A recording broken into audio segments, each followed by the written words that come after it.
ಕೋಲಾರದ ಆರೋಗ್ಯ ಇಲಾಖೆ ತೊಟ್ಟಿ ಗ್ರಾಮದ ಶಾಂತಿನಿಕೇತನ ಪ್ರೌಢಶಾಲೆಯಲ್ಲಿ 39ನೇ ರಾಷ್ಟ್ರೀಯ ನೇತ್ರದಾನ ದಿನ ಆಯೋಜಿಸಿತ್ತು. ಕಣ್ಣಿನ ಸಮಸ್ಯೆಗಳಿಂದ ಅಂಧತ್ವ ಎದುರಿಸುತ್ತಿರುವ ಮಕ್ಕಳು ಮತ್ತು ಯುವಕರಿಗೆ ಆಗುತ್ತಿರುವ ಸಮಸ್ಯೆಗಳ ಬಗ್ಗೆ ಮಾಹಿತಿ ನೀಡಲಾಯಿತು. ಜೊತೆಗೆ ಕಣ್ಣಿನ ರಕ್ಷಣೆ ಮುನ್ನೆಚ್ಚರಿಕಾ ಕ್ರಮಗಳ ಬಗ್ಗೆ ಜಾಗೃತಿ ಮೂಡಿಸಲಾಯಿತು.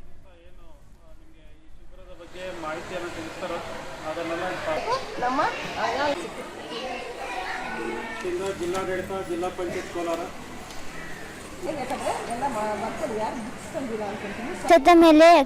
ದೂರದರ್ಶನದೊಂದಿಗೆ ವಿದ್ಯಾರ್ಥಿನಿ ಐಶ್ವರ್ಯ ಮರಣದ ನಂತರ ಕಣ್ಣುಗಳನ್ನು ಮತ್ತೊಬ್ಬರಿಗೆ ದಾನ ಮಾಡಬೇಕು, ನೇತ್ರದಾನ ಮಹಾದಾನವಾಗಿದೆ ಎಂದರು. ನೇತ್ರದಾನವನ್ನು ಮಾಡಬೇಕು ಎಂದು ಬಹಳ ತಿಳುವಳಿಕೆಗಳನ್ನು ಕೊಟ್ಟಿದ್ದಾರೆ. ಆದ್ದರಿಂದ ನಾನು ಸತ್ತ ಮೇಲೆ ನನ್ನ ಕಣ್ಣುಗಳನ್ನು ದಾನ ಮಾಡುತ್ತೇನೆ.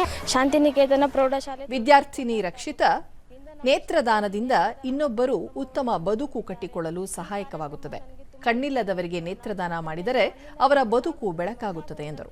ನಮ್ಮ ದೇಹದ ಅಂಗಗಳನ್ನು ದಾನ ಮಾಡಿ ಕತ್ತಲಲ್ಲಿರುವವರನ್ನು ಬೆಳಕಿಗೆ ತರುವ ಮೂಲಕ ಸಹಾಯ ಮಾಡಬೇಕೆಂದು ನಾನು ಈ ಮಾತುಗಳನ್ನು ಮುಗಿಸುತ್ತೇನೆ.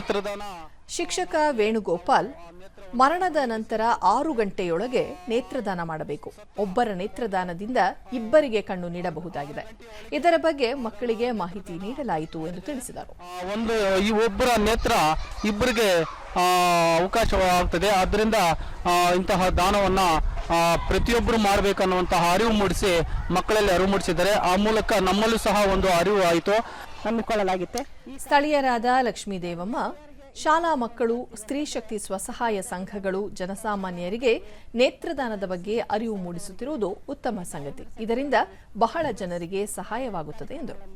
ಹಾಗೂ ಎಲ್ಲ ಸ್ವಸಹಾಯ ಸಂಘದವರಿಗೆ ಈ ಒಂದು ಕಾರ್ಯಕ್ರಮವನ್ನು ಎಲ್ಲ ಜನಸಾಮಾನ್ಯರಿಗೂ ರೀಚ್ ಆಗುವ ರೀತಿಯಲ್ಲಿ ನಾವು ಈ ಕಾರ್ಯಕ್ರಮವನ್ನು ಹಮ್ಮಿಕೊಂಡಿರುತ್ತೇವೆ.